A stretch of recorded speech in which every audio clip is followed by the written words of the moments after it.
No primeiro ponto do resumo da semana, Ricardo, a gente está falando sobre o orçamento de Ribeirão Preto para 2020, que teve um aumento de 5%. Esse aumento ele é suficiente para cobrir a inflação, todas as questões aí que... Porque se aumenta o orçamento, mas a população aumenta os problemas, aumenta tudo, né? Do ponto de vista absoluto, o Ribeirão chega num recorde, né? O orçamento para o ano que vem é de 3,39 bilhões. É um número, assim, falando de maneira absoluta, um número bastante grande e importante, né? Ribeirão Preto está entre os 10 maiores PIBs do estado de São Paulo e a arrecadação também. Só que, assim, historicamente, na linha histórica, se você pegar de 2009, 2010 para cá, o orçamento de Ribeirão Preto cresce nessa faixa de 4,5% a 5% todos os anos.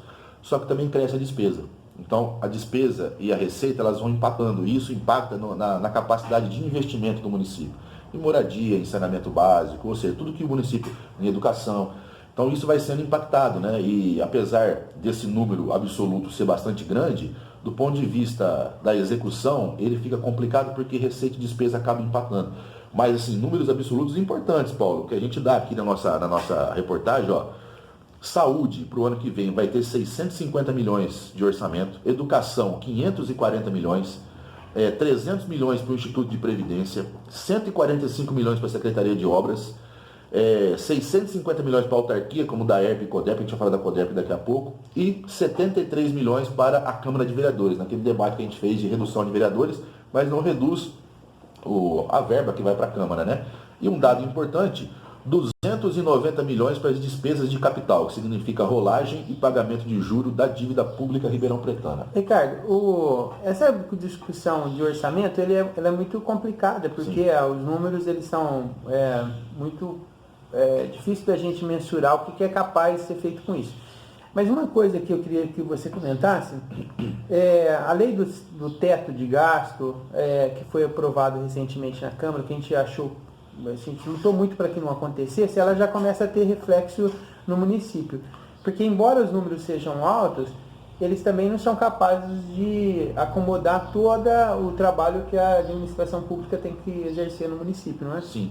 Isso faz parte de um modelo que vem sendo aplicado no Brasil desde os anos 90. Teve um certo intervalo nos governos do PT, que foi uma aceleração, né, uma desaceleração da implantação do modelo, mas ele continua sendo aplicado, que é um modelo neoliberal que é voltado a fazer com que os orçamentos públicos da União, estados e municípios sejam mais enxutos e que você possa garantir o pagamento dos juros e rolagem das dívidas, ou seja, direcionar a economia do país para os interesses do capital financeiro. E isso impacta o orçamento.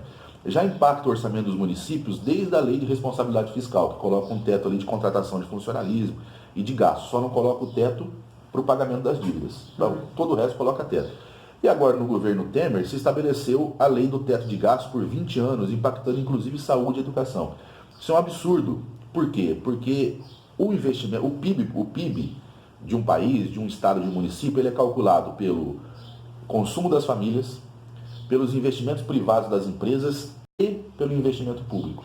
Então, se você quebra a perna do investimento público, colocando um teto de gasto, você faz com que o PIB decaia. Por isso que a gente está na recessão que a gente está. Porque o Estado brasileiro, inclusive por essa lei do teto de gasto, não tem mais condições de, por si só, ajudar a alavancagem da economia num processo de recessão que a gente está vivendo.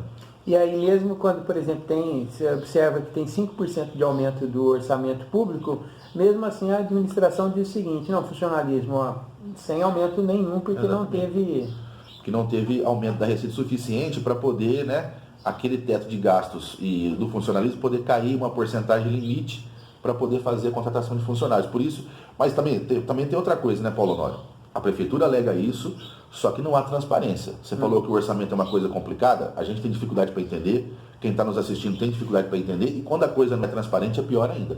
Até quem é especialista em orçamento sabe que a transparência para os números da Prefeitura de Ribeirão Preto, não é só da Prefeitura de Ribeirão Preto, no Brasil inteiro, essa transparência ela é meio entre aspas, né? Ela não acontece. Então, você pega, por exemplo, no mês de maio, teve uma denúncia aí que no Diário Oficial a Prefeitura estava com 230 milhões em caixa e dizendo que não podia dar nem a inflação para os servidores que fizeram greve. Quem está falando a verdade? É a Prefeitura? É quem denunciou? É o Diário Oficial? A dívida do município, que hoje está aí com 290 milhões destinados. Quanto que é essa dívida? Quem que afinal deve para o município de Ribeirão Preto? Também é outra coisa que passa a administração para outra, todo mundo reclamando da dívida, mas a gente não sabe de fato que dívida é essa e quem é que deve para o município. É um tema que precisa ser bem esmiuçado, né? E talvez ter mais acesso a essas informações. Exatamente. De maneira mais palpável para a população, para poder ajudar a interferir nisso.